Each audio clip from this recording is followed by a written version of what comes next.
pretese e a antitese dentro da introdução.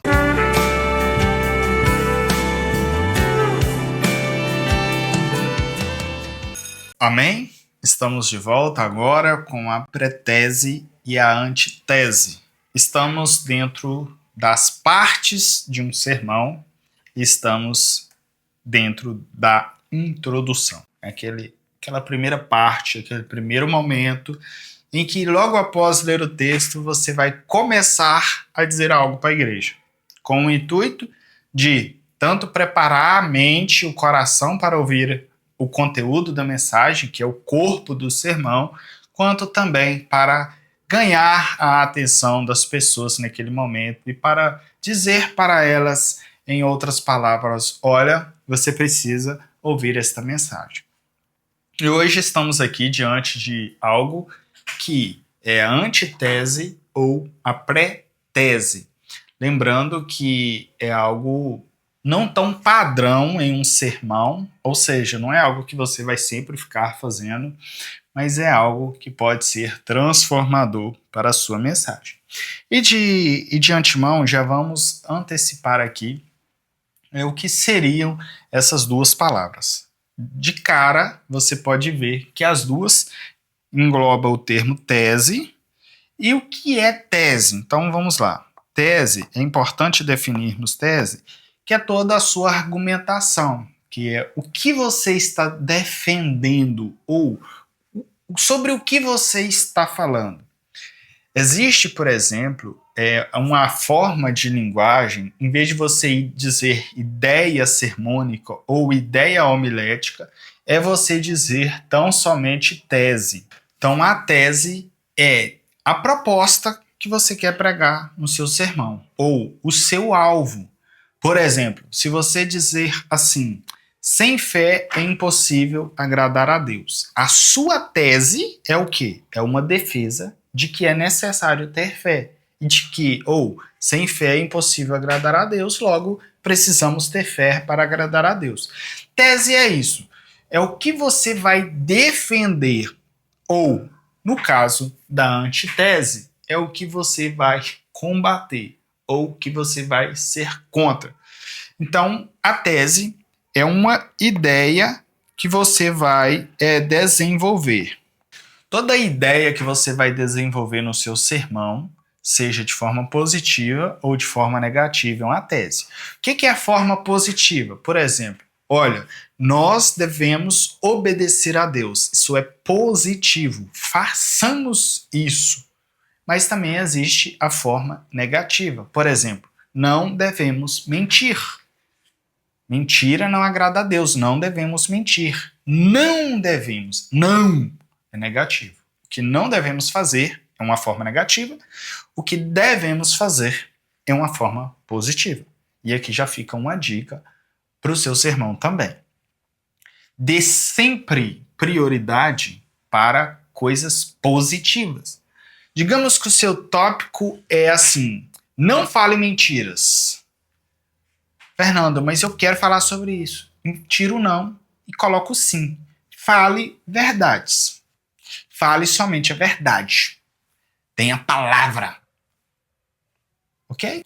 Devemos ser mais apegados ao positivo, ao que devemos fazer, a como devemos fazer. Não que no seu sermão não vai ter as partes usando a linguagem negativa, mas dê preferência para as divisões do seu sermão não ser negativa. Porque se você ficar usando partes negativas, para a mente da pessoa é pior, porque quando ela lembrar do negativo, às vezes ela deturpa a opção. Digamos que você fala assim, não olhe para a mulher do seu vizinho. Não olhe para a mulher do seu vizinho. E a pessoa está escutando aquilo. Só que ela pode esquecer ou não. Ela pode ficar aqui na cabeça. Olhe para a mulher do seu vizinho. Olhe para a mulher do seu vizinho. E aquilo pode reverter, gerar até algo que vai atrapalhar a mente daquela pessoa. Agora, se você dissesse a seguinte afirmação: olhe somente para a sua mulher. Veja apenas a mulher da sua mocidade. Dê olhos apenas para a mulher que Deus escolheu para passar a vida ao seu lado. É diferente. Porque quando a pessoa lembrar da frase, do jeito que ela lembrar, ela vai lembrar o quê? A mulher da sua mocidade, a sua mulher, a sua esposa, a sua companheira. Você não pode ficar tentando colocar pessoas. Por exemplo, você está pregando para jovens. Aí você vai e começa a falar para eles não ver imagens ilícitas. Vou falar o nome assim, oficial, não. Não vejo imagens ilícitas. Talvez tem jovem ali que está vendo e que você, de fato, a mensagem vai dizer para ele não fazer. Ele vai até entender. Mas você tem que entender o seguinte. Você tá lá só falando, jovem, você não pode ver imagem ilícita, vocês estão vendo coisa errada. Aí tem um jovem que nunca viu. Ele tá assim, que coisa errada é essa aqui? Tá todo mundo vendo, só eu que não tô vendo. O seu sermão vai ter um efeito contrário. Ele vai sair dali curioso. O que será que esse povo tá vendo? O que será que eles querem tanto ver assim? Por que será que eles nem conseguem deixar de ver? Será que é bom? O que será que é? Como que é? Aí vai, que negócio é esse? Você deu efeito contrário. Então nós temos que ter cuidado para não plantar, nós chamamos de gatilhos. Às vezes sua palavra pode ser apenas um gatilho para a mente da pessoa. Então, mas vamos lá.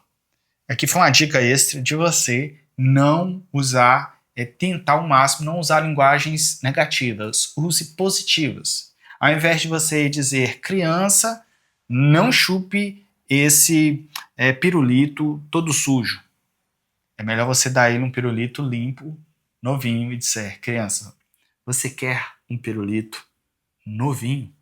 Eu aprendi isso com Jesus Cop, o Douglas Gonçalves, ele fala nessa ilustração, eu achei interessante. Que normalmente você quer chegar para as pessoas e dizer, você precisa largar isso, mas não apresentamos o que elas deveriam. Você não deveria adorar o santo. Por que não apresentamos o verdadeiro evangelho? Para a pessoa ver, uau! É isso. A gente quer não faça isso, não faça isso, não faça isso. Sendo que nós podemos dizer, maravilha, podermos achegar-nos a Deus. E você não sabe a experiência que eu tive com Deus esta semana. Me permita, vizinha, me permita, fulano, me permita, vizinho, me permita, meu amigo, te contar uma experiência que eu tive com Deus esta semana. Não, a gente quer dizer, olha, você tem que parar de beber, você tem que parar de fumar, você tem que parar de ir naquela igreja, você tem que parar de roubar. Se nós não estamos dando uma opção melhor para ele, para ela, consegue entender? O positivo é algo que deve ser feito, o negativo é algo que não deve ser feito. Tá joia? Tem essas preferências. E o que é então antitese e pretese? Antitese é algo contrário. Então veja bem, contrário. Ou seja, é algo que não vamos defender, é algo que vamos atacar ou desconstruir. Normalmente usamos esse termo, desconstruir. As pessoas estão com algo tão errado na mente, tão impregnado pelo que o mundo ensinou, pelo que as ideologias ensinaram, pelo que estão acreditando no meio científico, que às vezes você precisa chegar e fazer uma defesa contrária. Por exemplo, digamos que você quer falar sobre algo espiritual, mas você está diante de universitários e você quer usar uma antitese sobre essa questão da verdade. Por exemplo, sobre a verdade só é uma verdade se for cientificamente provada. Uma hipótese aqui. Aí você diz, estamos vivendo dias em que a verdade só é uma verdade se ela puder ser comprovada cientificamente. Vocês que estudam a universidade sabem bem, e possivelmente assim está a confiança de vocês, de que se algo não é cientificamente comprovado, não pode aceitá-la como verdade. Mas essa é uma visão do mundo. Esta é uma visão dos descrentes. Quem conhece verdadeiramente a Deus sabe que essa ideia de que a verdade só é uma verdade se puder ser comprovada cientificamente é, na verdade, uma tentativa do mundo de gerar descrédito das questões espirituais e das questões sobrenaturais. Porque um cientista pode ser inteligente, e de fato é. Inclusive, foi Deus que levantou eles para que, de algum modo, nos ajudasse com descobertas e com pesquisas. Mas, contudo, nenhum cientista jamais poderia investigar e sondar as questões espirituais. Porque o que é espiritual não é fruto de ciência, pode até ser fruto de uma investigação e de um conhecimento, mas algo apenas dado pelo próprio Deus. Somente se Deus decidir desvendar um mistério, somente se Deus decidir revelar, somente assim um homem poderá saber uma verdade espiritual. Por isso que Daniel, quando tem a revelação do sonho, ele vai dizer que é Deus quem dá a revelação. Não era ele. Não era a perícia de Daniel. Não era a sabedoria de Daniel. Não era o lado científico de Daniel. Mas era o Deus que poderia dar a revelação. E essa tentativa do mundo de implantar em nossa mente que, se uma verdade não foi comprovada cientificamente, na verdade o que eles querem dizer é que o evangelho está sendo contestado, que as verdades bíblicas estão em julgamento. Mas, na verdade, isso não tem nada a ver com ser ou não ser verdade. Porque bem sabemos que a palavra de Deus é verdade. E que essa ideia maligna, satânica, do mal para tentar deturpar a verdade bíblica não passa de uma armação.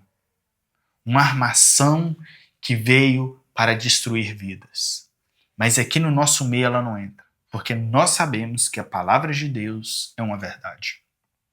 E que essa ideia, que essa proposta que foi lançada no meio secular, de que é a ciência que vai validar o que é verdade ou o que não é, isso não passa de uma farsa humana e que não tem crédito no nosso meio.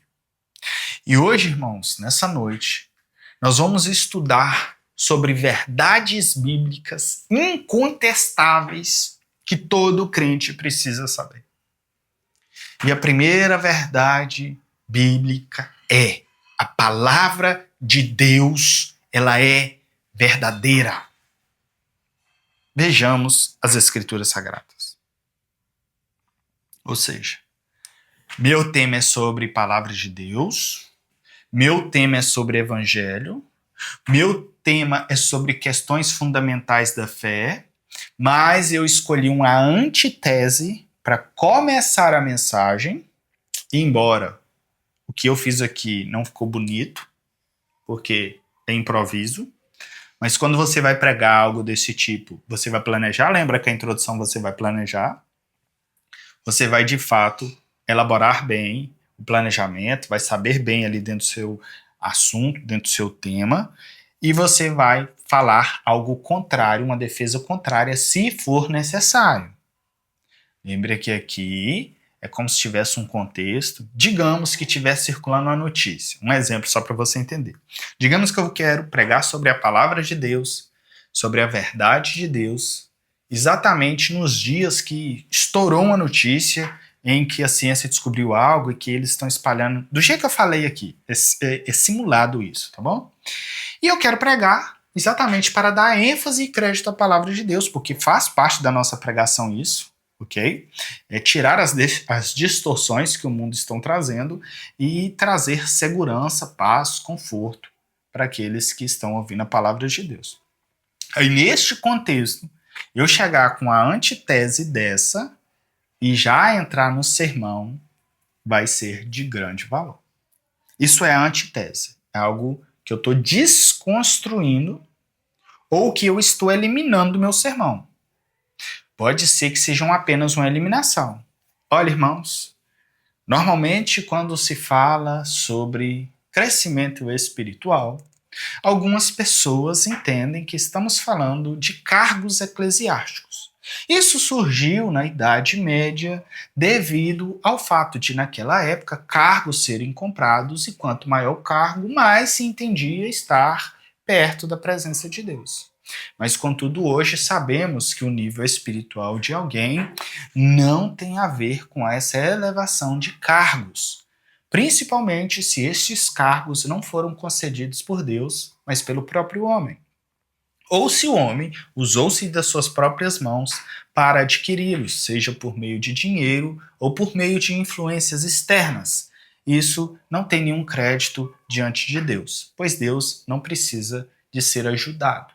Agora, se um homem, de fato, tem intimidade com Deus, vida de oração, vida de devoção, esta pessoa sim tem um nível espiritual e não por cargos. E por isso, nessa oportunidade, nós vamos ver o que de fato faz com que alguém tenha valor diante de Deus ou tenha um nível de intimidade maior com Deus. E não tem nada a ver com o cargo que você exerce. Então você, que não tem cargo nenhum, que é apenas um membro da igreja, que serve a Deus da forma que Deus te chamou, às vezes nem foi descoberta ainda pelas pessoas, você pode sim estar sendo considerado um grande homem de Deus, uma grande mulher de Deus. Nós vamos ver nessa noite 4 pilares fundamentais na vida daqueles que servem a Deus de uma maneira correta. Percebeu? Mas vamos lá para a pré-tese. Eu gosto mais da pré-tese, tá bom? Confesso que eu gosto mais de usar a pré-tese. Porque lembra que eu te disse que o ideal é você evitar de usar questões negativas e usar questões mais positivas? Quando você está fazendo uma pré-tese, você está fazendo uma defesa prévia. Mas essa defesa não é a defesa que você já vai fazer no seu texto. Por exemplo, eu já vi muito isso acontecer no sermão de Jonas. Inclusive, eu usei uma pré-tese no sermão de Jonas, mas não é essa mesmo que eu vou te mencionar agora. Existe uma pré-tese no sermão de Jonas sobre a palavra de Deus, e eu vou te explicar por quê. Eu usei uma pré-tese no sermão de Jonas sobre o povo que tinha a missão de espalhar o evangelho, ou o povo que tinha a missão de espalhar a verdade. Eu usei sobre o povo de Deus, missão de glorificar a Deus. Então vamos lá.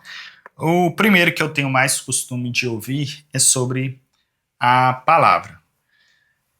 Mas por que Jonas se usaria uma pré-tese sobre a palavra? Lembra que pré-tese é uma defesa anterior à sua defesa principal. Ou seja, não é uma defesa 2 vezes a mesma coisa, não. É uma coisa diferente da que está por vir, mas tem que ter nexo. Eu quero defender aqui sobre a família, mas hoje eu vou pregar sobre ministério. Vai ter a ver a questão ministério com família? Não, não vai ter não. Então não falo. Mas por que no livro de Jonas normalmente se faz uma defesa prévia sobre a palavra de Deus? É porque o livro de Jonas é um livro que é muito contestado como podendo ser não 100% real. Veja bem, essa não é a minha fala. Eu estou te expondo a realidade do mundo com relação ao livro de Jonas. Existem pessoas, às vezes até religiosos, que acreditam que o livro de Jonas é uma história contada, exagerada, e que de fato o peixe não engoliu Jonas e que Jonas não ficou 3 dias no ventre do peixe. Ok? Então são pessoas que acreditam que ali, o que está ali não é literal. Eu te dei o contexto das pessoas, do mundo, com relação ao texto. Por isso que a pré-tese é importante. Por quê? Existem pessoas que vão estar ali te ouvindo que acham que será que o livro de Jonas é verdade? Porque você vai pregar no livro de Jonas, não é? Se você vai pregar no livro de Jonas e você está com pessoas que não estão muito dando crédito no que está ali, sua pregação é em vão. Então a sua pré-tese tem tudo a ver com o seu sermão. Por quê? Para que dê crédito no que você vai dizer, precisam dar crédito na palavra de Deus. Vai ter que acreditar na infalibilidade, na inerrância.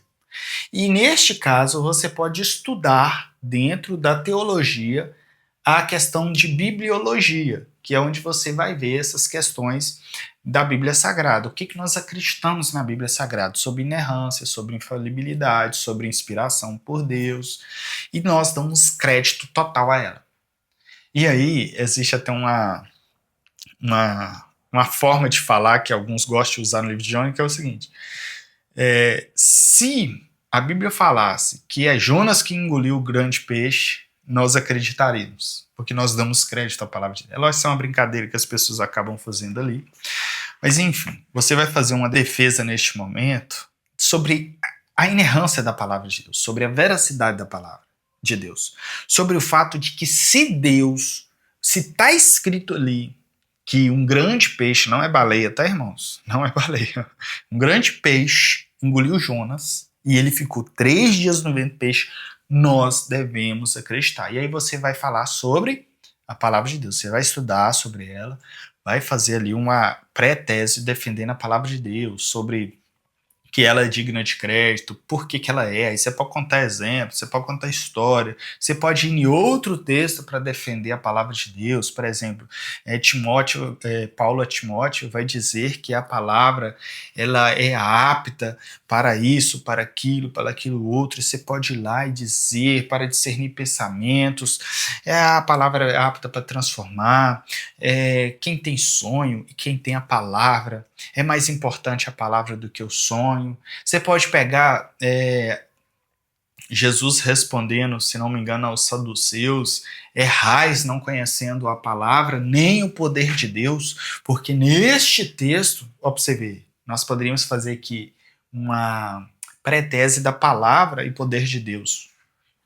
Já que eu pensei nela agora, eu vou anotar ela antes que eu esqueça. Ó, palavra e poder de Deus.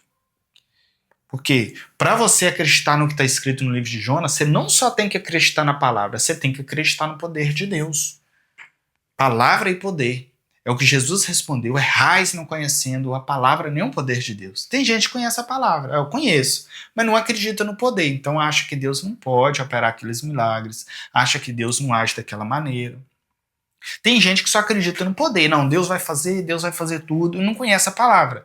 Tá até acreditando que Deus vai fazer coisas que nega a ele próprio, e Deus não faz isso. Deus, por exemplo, não vai separar um casal para casar você e separar você e matar seu marido.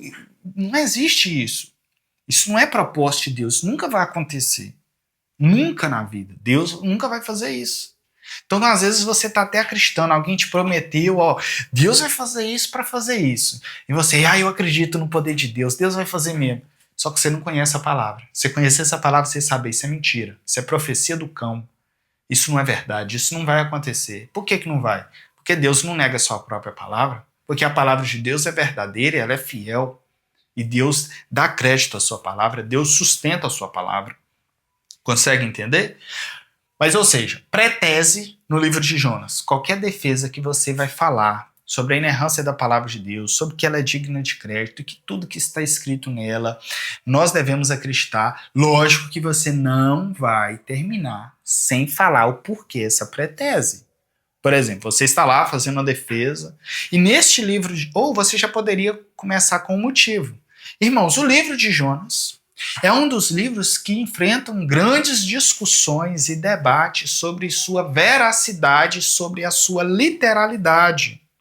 Muitos se propõem a acreditar que o livro de Jonas é uma ficção, é uma historieta, é algo inventado, é algo contado. Mas nós sabemos que se está escrito é verdade, e se Deus disse, e se na palavra de Deus está escrito que um grande peixe engoliu Jonas, de fato, um grande peixe engoliu Jonas, e nisso acreditamos.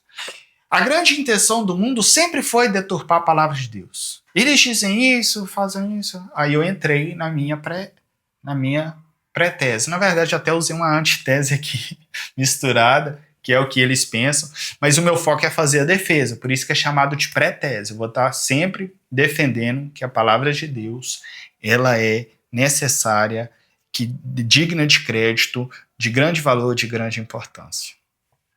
Poderia fazer a pré-tese sobre palavra e poder. Usar aquele texto, poderia ir num outro texto só para fazer essa pré-tese. Por exemplo, irmãos, nessa noite nós vamos meditar em uma palavra que precisa fé e crença na autoridade bíblica. Eu sei que vocês já conhecem a palavra e dá o devido crédito a ela. Mas nessa noite nós precisamos, antes de entrar neste texto, na mensagem nossa para essa noite, nós precisamos aqui discorrer a respeito da importância e necessidade de tanto conhecer a palavra quanto o poder de Deus. E Jesus, em determinado momento, sendo questionados pelos saduceus a respeito de uma viúva que teve alguns maridos, pergunta tentando pegar Jesus com a própria palavra, com os próprios ensinamentos antigos, de qual ela seria marido. E Jesus diz naquela noite, naquele momento: errais não conhecendo as Escrituras nem o poder de Deus. O que nos requer dizer, irmãos, que se errarmos com relação ao conteúdo da palavra ou com relação à capacidade de Deus de executar atos, nós vamos errar em todos os momentos da vida. Você pensa que os saduceus não conheciam a palavra? Eles conheciam, mas eles não conheciam o poder de Deus. Ou conhecendo, eles não davam o devido crédito.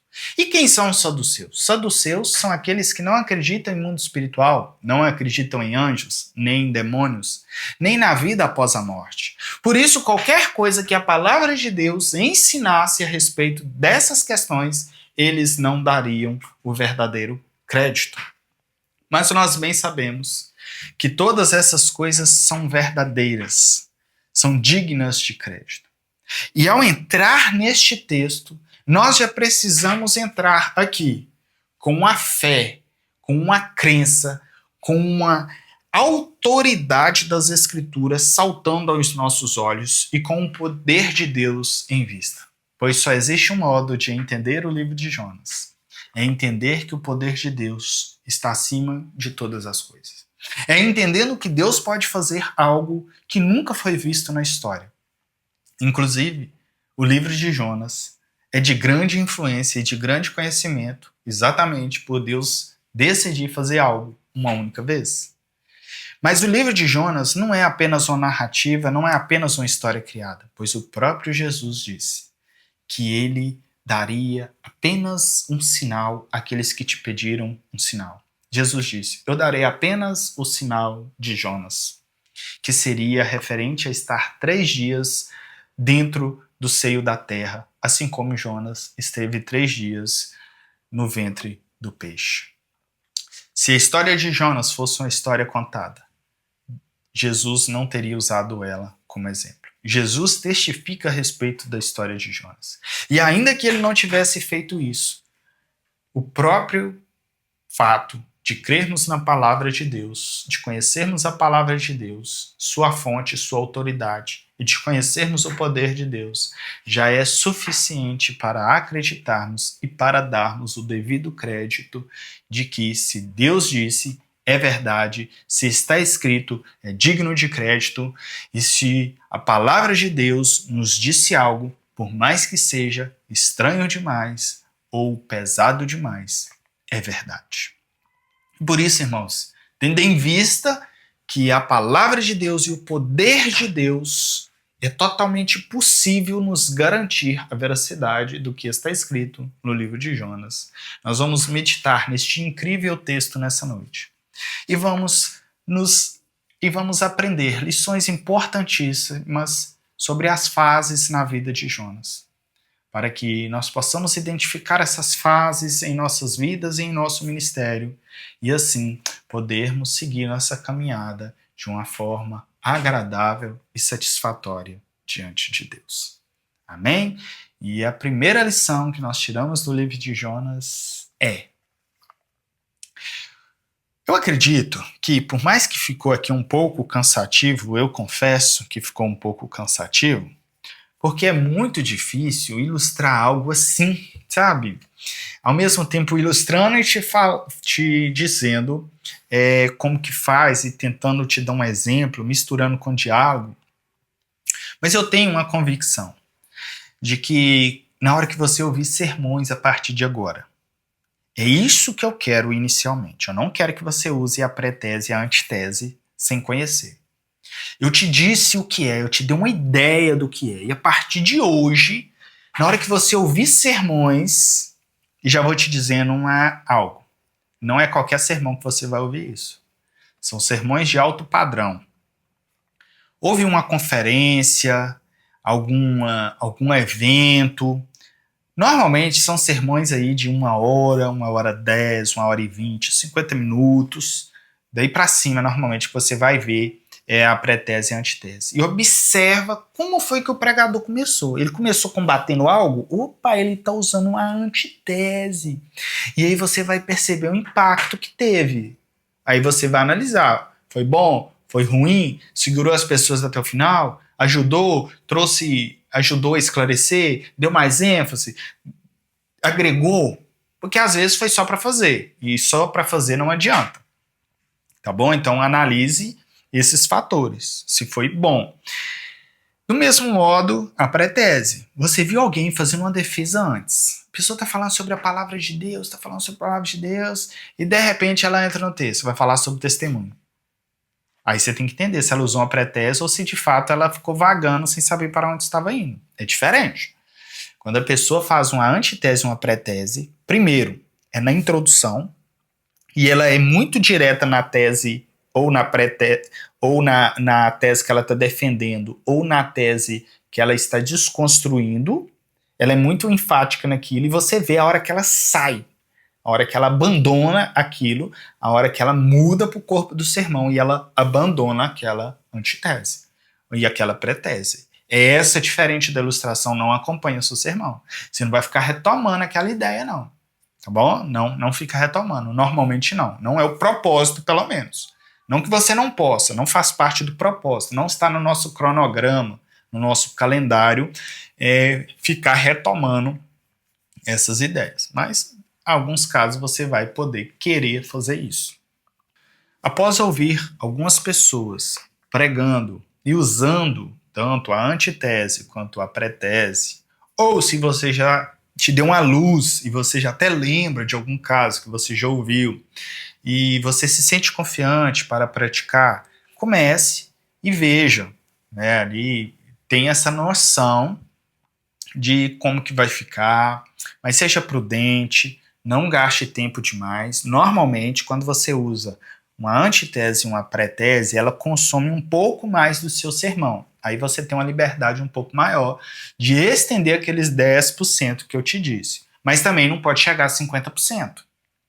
Então, por exemplo, o normal não é 10%. Se você vai fazer uma antitese e uma pré-tese, pode ser que você vai usar 15%, 20% do sermão, porque ainda sobra 80%.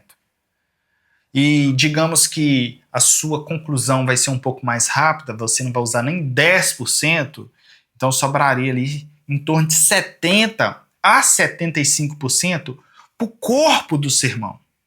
Agora, se você, eu vou usar uma antitese e eu vou ir até o meio do sermão, eu tenho 40 minutos para pregar e quando tiver com 20, 25 minutos eu vou começar o sermão. Não faça isso, não dá certo, vai ter efeito contrário, vai ficar cansativo, as pessoas vão achar que você está enrolando e elas não vão te ouvir mais. Na hora que você entrar no sermão, em vez de você ter preparado o coração, na verdade você congelou os corações. Então lembra, introdução ela não vai perder o propósito, ela é para abrir o coração, para chamar a atenção, para preparar a mensagem.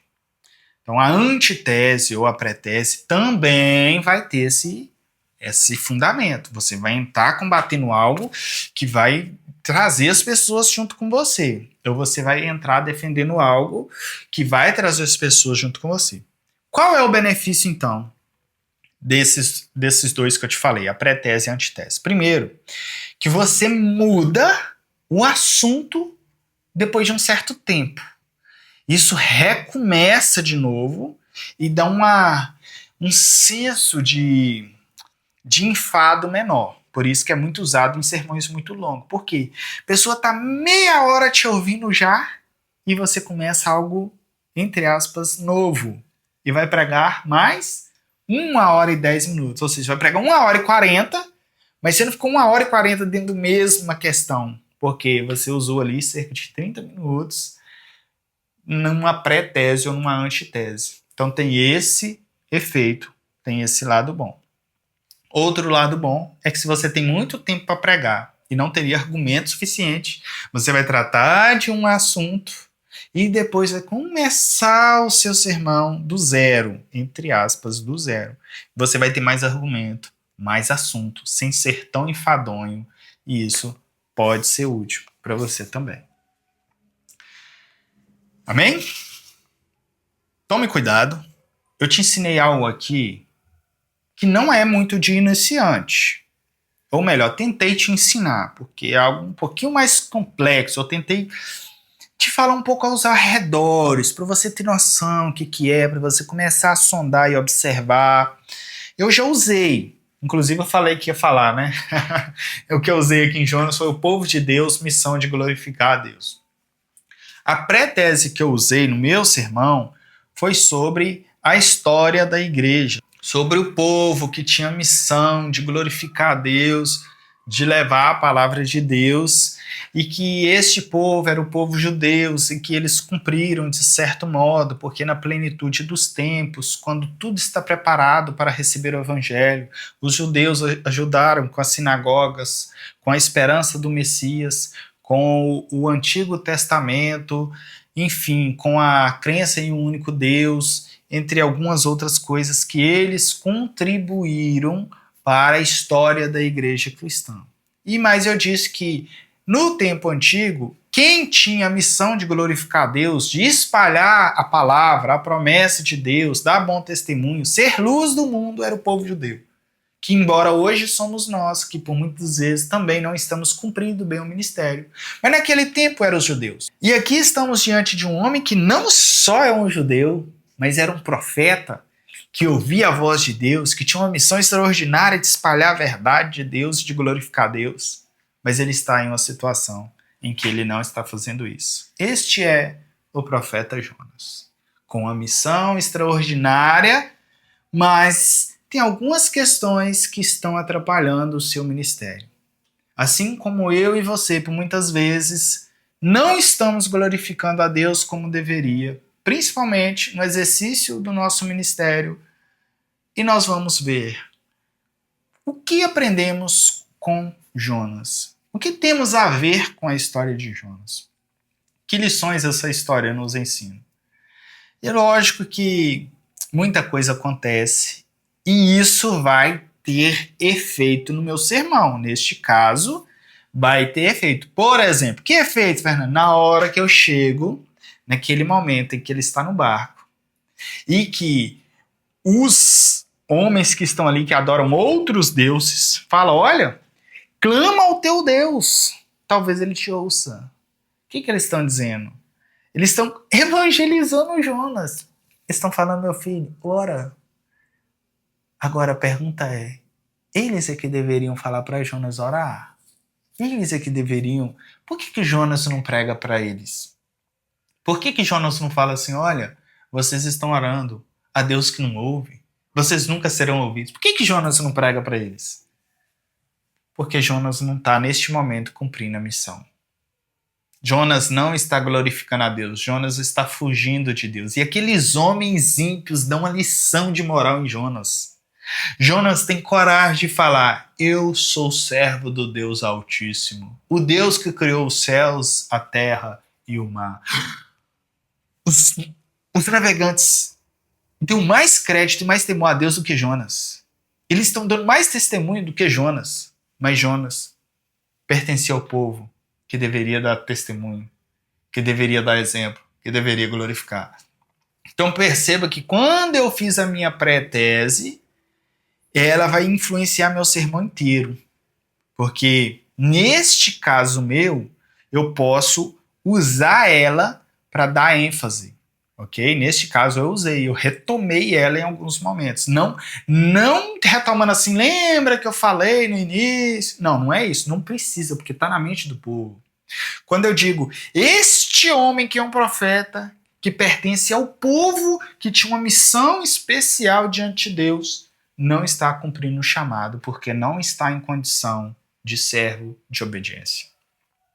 Porque aí fica fácil de eu aplicar.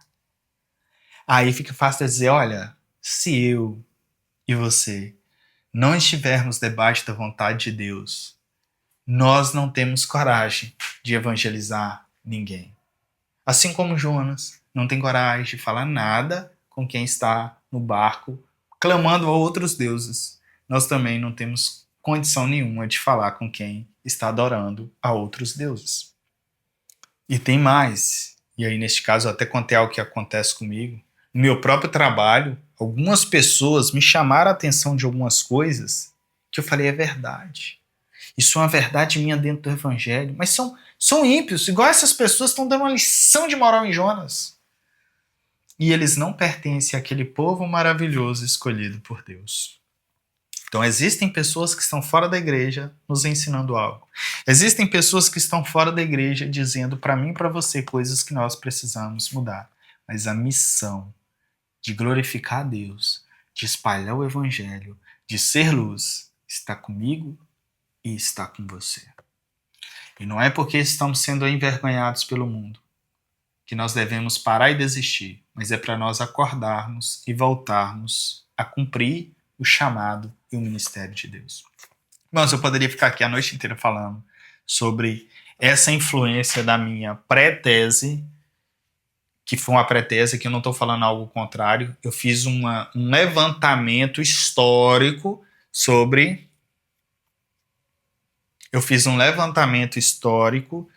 a questão do povo de Deus, a missão deles e a contribuição deles na história da igreja.